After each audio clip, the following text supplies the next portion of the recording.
Hi friends, welcome to Vidhu's world.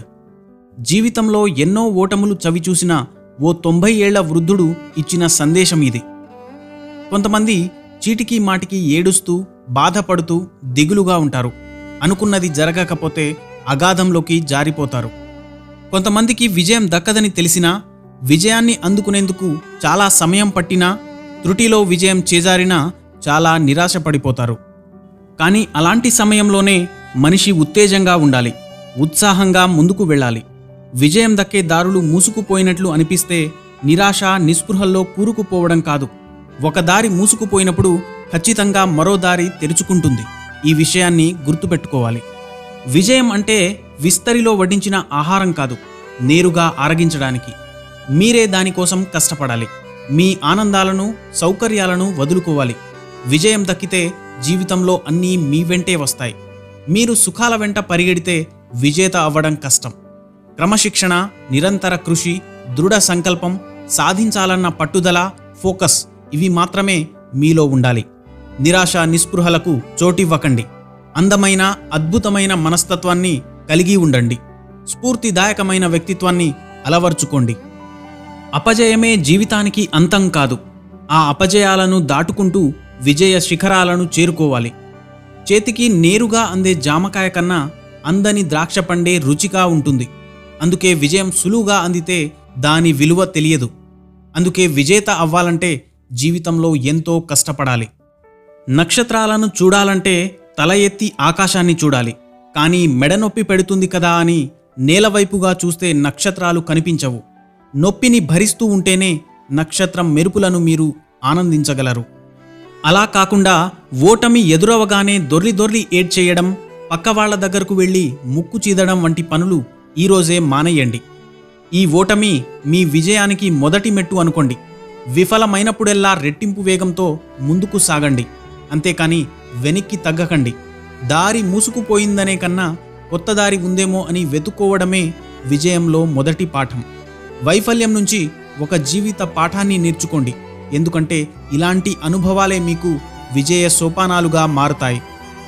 సమయాన్ని సద్వినియోగం చేసుకున్న వ్యక్తి ఎప్పుడూ ఓడిపోడు. ముఖ్యంగా సమయాన్ని సద్వినియోగం చేసుకోండి. మీలో స్ఫూర్తి రగలాలంటే ఎంతో కష్టపడి విజయాలు అందుకున్న వ్యక్తుల విజయగాథలను చదవండి. వాటిని ఎప్పుడూ తలుచుకుంటూ ఉండండి. ఏ వ్యక్తి కూడా ఒక్కసారిగా గొప్పవాడు కాలేడు. దాని వెనుక ఆయన పడ్డ ఏళ్ల నాటి కృషి ఉంటుంది. ఎన్నో త్యాగాలుంటాయి. దూరపు కొండలు నునుపు అన్నట్లుగా కోటీశ్వరుల జీవితాలను చూసి కొంతమంది కుళ్ళుకుంటారు. కానీ నిజానికి వాళ్ల జీవితంలో కూడా అడుగడుగునా ఏదో ఒక సమస్య వస్తూనే ఉంటుంది. దాన్ని వారు అధిగమించే అవకాశాల కోసం చూస్తారు. అలా అధిగమించని వాళ్ళు అట్టడుగుకు పడిపోతారు.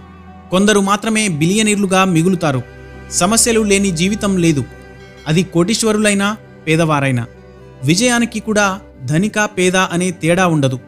కాబట్టి ఎదుటివారి జీవితాన్ని చూసి అసూయ పడే కన్నా మీ జీవితాన్ని ఎలా విజయవంతం చేసుకోవాలో ఆలోచించండి. జీవితంలో దేనికైనా ఒక లిమిట్ ఉండాలి.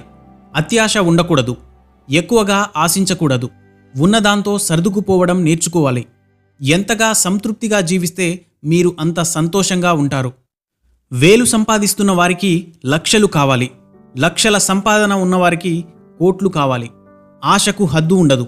సంతృప్తి అనేదే రాదు. ఉన్నదానితో సంతృప్తి పడాలని ఎంతమంది చెబుతున్నా సరే వినేవారి సంఖ్య చాలా తక్కువే. వేలను లక్షలుగా, కోట్లుగా, ఆ కోట్లతో బిలియనీర్లుగా మారాలన్న కాంక్ష పెరిగిపోతోంది. కానీ ఒక్కరిలో కూడా సంతృప్తిగా బ్రతకాలన్న ఆశ పుట్టడం లేదు.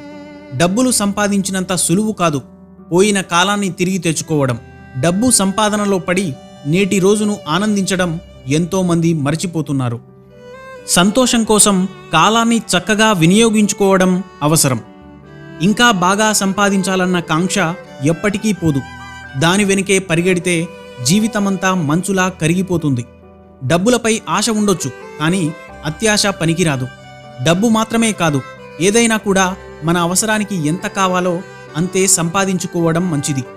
అతిగా ఆర్జించడం మొదలు పెడితే అది అత్యాశగా మారిపోతుంది.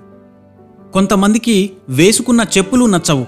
1000 రూపాయలు పెట్టి కొన్న ఆ చెప్పులను 2 రోజుల్లోనే విసిరి పడేస్తారు. తిరిగి కొత్తవి కొనడానికి రెడీ అయిపోతారు.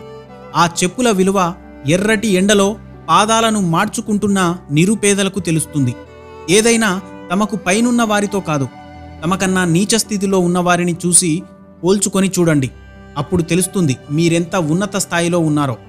సంతృప్తి అనేది మన ఆలోచనను బట్టి ఉంటుంది.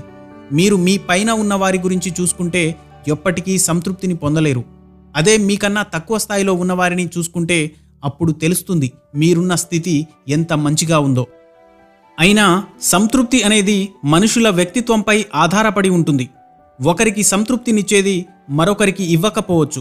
ఒకరికి సంతోషాన్ని ఇచ్చేది మరొకరికి ఇవ్వకపోవచ్చు. ఒకరికి నవ్వు తెప్పించేది మరొకరికి నవ్వు తెప్పించకపోవచ్చు. కాబట్టి వ్యక్తి తన అవసరాలకు తగ్గట్టుగా, ఆలోచనలకు తగ్గట్టు సంతృప్తి పొందడం మంచిది.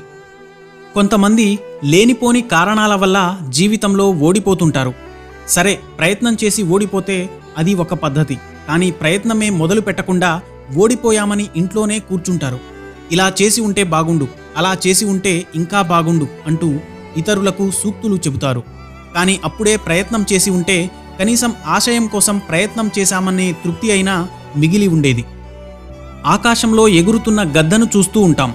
మన కంటికి అది కోడి పిల్లలను ఎత్తుకుపోయే పక్షి మాత్రమే. కానీ దాని జీవితాన్ని పరిశీలిస్తే మనిషి జీవితానికి స్ఫూర్తినిచ్చే ఓ గొప్ప కథ దాగి ఉంది. గ్రద్ద జీవితకాలం 70 సంవత్సరాలు. గద్దకి 40 ఏళ్లు వచ్చేసరికి గోళ్లు బాగా పొడవుగా పెరిగి ఆహారాన్ని పట్టుకోవడానికి సహకరించవు.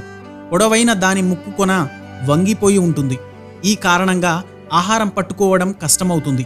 ఈకలు దట్టంగా పెరిగి దాని రెక్కలు బరువై చురుకుగా ఎగరడానికి సహకరించవు. ఇలాంటి సమయంలో గద్ద ముందున్నది 2 దారులే. ఒకటి ఆహారం లేక చచ్చిపోవడం, రెండోది తనను తాను మార్చుకోవడం.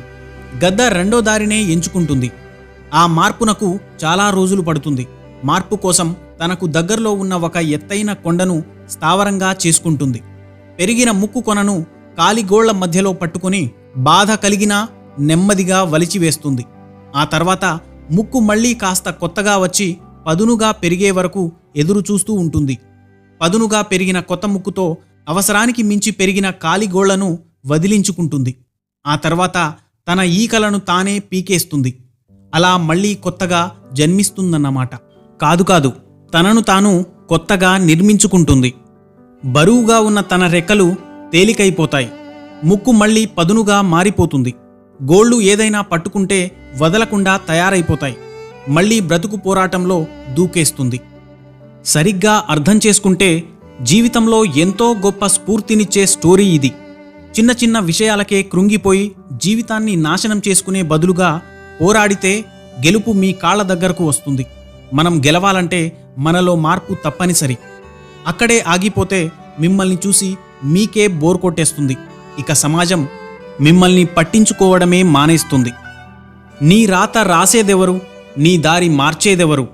కలలు నీవి, కష్టం కూడా నీదే. తలిచేది నువ్వు, తలబడేది కూడా నువ్వే. ఓటమి నీదే, గెలుపు కూడా నీదే. నీ ప్రయత్నం, నీ విజయం, నీ జీవితం. సర్వే జన సుఖినో భవంతు.